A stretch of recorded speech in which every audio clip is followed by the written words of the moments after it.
प्रिय भाई और बहनों, आज का शुभ संदेश के लिए आप सभी को हम स्वागत करते हैं। स्वर्गीय सेना गाते स्तुति, राज करता है स्वर्गीय सियोन। स्वर्गीय सेना गाते स्तुति, राज करता है स्वर्गीय सियोन। प्रेमी यीशु गाऊंगा मैं तेरी स्तुति नित्य सदा। प्रेमी यीशु गाऊंगा मैं तेरी स्तुति नित्य सदा। उठाऊंगा मैं अपनी आँखें यहोवा पर जो मेरा बल। आज का संदेश प्रभु के दास जोशी अब्राहम आसम से बांटा जाएगा। प्रार्थना के साथ सुनिए। परमेश्वर का नाम की महिमा हो। आप सभी को और एक बार शुभ संदेश में हार्दिक स्वागत करता है। आइए आज का मनन के लिए हम लोग पढ़ेंगे इफिसियों का पत्री 1 अध्याय उसका 17 और 18 पद। इफिसियों का पत्री 1 अध्याय उसका 17 और 18 कि हमारे प्रभु यीशु मसीह का परमेश्वर जो महिमा का पिता है तुम्हें अपनी पहचान में ज्ञान और प्रकाश की आत्मा दे और तुम्हारे मन की आंखें ज्योतिर्मय हो कि तुम जान लो कि उसकी बुलाहट की आशा क्या है और पवित्र लोगों में उसकी मीरास का महिमा का धन कैसा है। हम लोग देख रहे थे ये 1 अध्याय 15 पद से प्रेरित पौलुस का एक प्रार्थना है। ये विश्वासियों के लिए पौलुस प्रार्थना करता है और उस प्रार्थना का विषय हम लोग देख रहे थे। कोई शारीरिक या सांसारिक विषय के लिए प्रार्थना नहीं करता है, सिर्फ आत्मिक विषयों के लिए पौलुस प्रार्थना करता है। और पौलुस इन विश्वासियों के लिए प्रार्थना करता है तुम्हारे मन की आंखें ज्योतिर्मय हो और कुछ बातें ये लोग समझना है, जानना है। नए कुछ देने के लिए या मिलने के लिए पौलुस प्रार्थना नहीं करता है। जो उनके पास है उसके बारे में उनको जानकारी मिले, उनको जान ले और उसके लिए पौलुस प्रार्थना करता है। और हम लोग क्या जानना है पहले हम लोग देख रहे थे। सबसे पहला है हम लोग परमेश्वर को जानना है।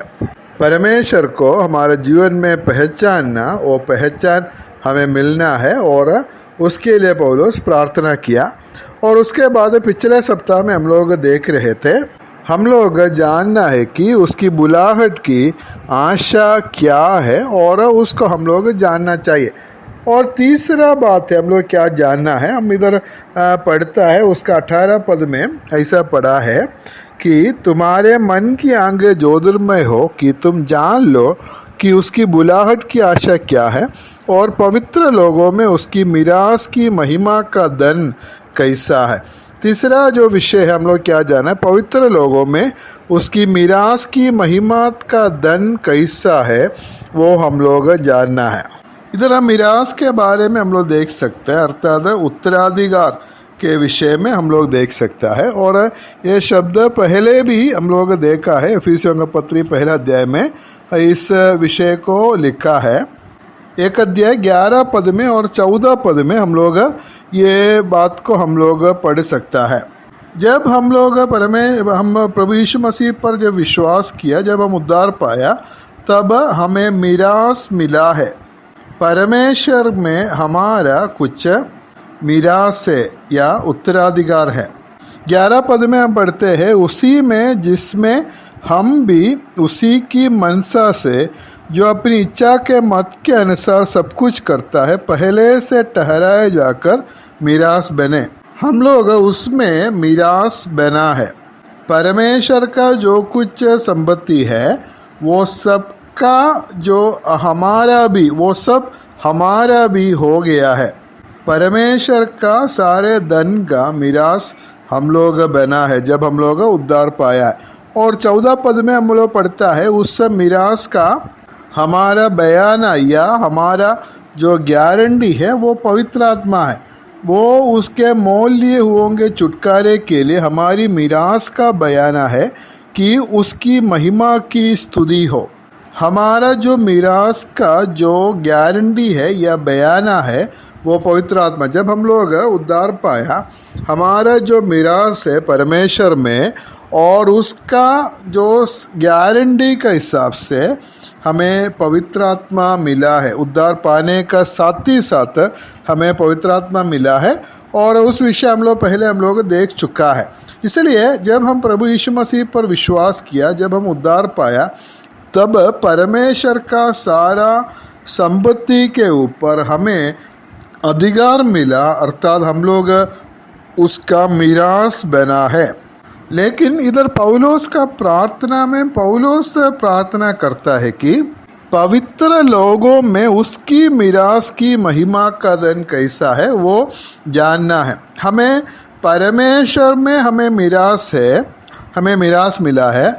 उसी प्रकार जब हम उद्धार पाया, प्रभु यीशु मसीह को ग्रहण किया, उसी समय हम में परमेश्वर का मीरास हुआ है।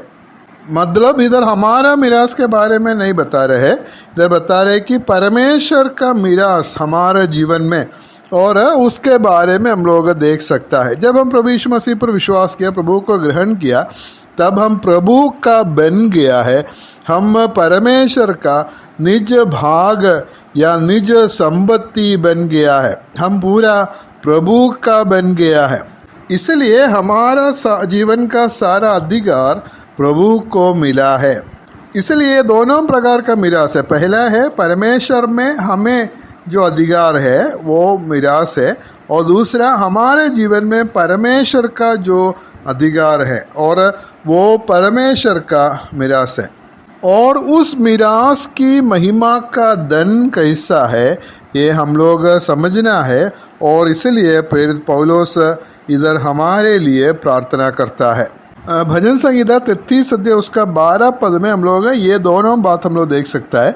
क्या ही धन्य है वो जाति जिसका परमेश्वर यहोवा है, और वो समाज जिसे अपने निज भाग होने के लिए चुन लिया है। पहले बात है कि जो जाति जिसका परमेश्वर यहोवा है, परमेश्वर यहोवा हमारा बन गया है, और दूसरा है वो समाज जिसे अपना निज भाग होने के लिए चुन लिया। मतलब हम परमेश्वर का बन गया, परमेश्वर हमारा बन गया है, और दूसरा है हम परमेश्वर का हो गया है। मतलब परमेश्वर में हमारा जो अधिकार है और हम में परमेश्वर का अधिकार है, और इसलिए हम पूरा रीति से परमेश्वर का है वो हम लोग समझना है। कुरिन्थियों का पहला पत्री 6 अध्याय उसका 19 और 20 में हम लोग पढ़ता है, तुम नहीं जानते हो कि तुम्हारी देह पवित्र आत्मा का मंदिर है जो तुम में बसा हुआ है, और तुम्हें परमेश्वर की ओर से मिला है, और तुम अपने नहीं हो क्योंकि दाम देकर मोल लिए गए हो। इसलिए अपनी देह के द्वारा परमेश्वर की महिमा करो। इधर हम लोग देखता है कि हम अपना नहीं है, मतलब हम हमारा नहीं है, हम परमेश्वर का है। परमेश्वर हमें दाम देकर मोल लिया है, और इसलिए हम पूरा रीति से परमेश्वर का है ये हम लोग देखते हैं। और वो दाम है, परमेश्वर दिया हुआ दाम है, अपने एकलौता पुत्र का आखिरी बूंद लहू तक देकर वो हमें मोल लिया है। और इसलिए हम लोग क्या करना, इधर हम लोग पढ़ता है दाम देकर मोल लिए हो, इसलिए अपनी देह के द्वारा परमेश्वर की महिमा करो। हम परमेश्वर का है, हम अपना नहीं है, इसलिए हम अपना मर्जी से हम लोग जी नहीं सकता है। हमारा देह के द्वारा, हमारा जीवन के द्वारा परमेश्वर की महिमा करना है। हम परमेश्वर का है, इसलिए हमारा एक ही मकसद है, एक ही उद्देश्य होना है कि जैसा भी हो परमेश्वर की नाम की महिमा हमारे जीवन के द्वारा होना है, और उसको प्रसन्न करने लायक एक जीवन हम लोग जीना है। ठीक है, इसलिए परमेश्वर हमें सहायता करे, और हमें परमेश्वर में हमें एक मीरास मिला, परमेश्वर का सारा धन संपत्ति के ऊपर हमारा अधिकार मिला है, और उसी प्रकार हमारे ऊपर परमेश्वर को भी अधिकार है, और हम पूरा रीति से परमेश्वर का है, और वो मोल लेकर हमें मोल लिया है। इसलिए हम परमेश्वर का है वो समझकर परमेश्वर को प्रसन्न करने वाले एक जीवन जीने के लिए, हमारे जीवन के द्वारा परमेश्वर की महिमा होने के लिए प्रभु हमें मदद करे। परमेश्वर का नाम की महिमा हो।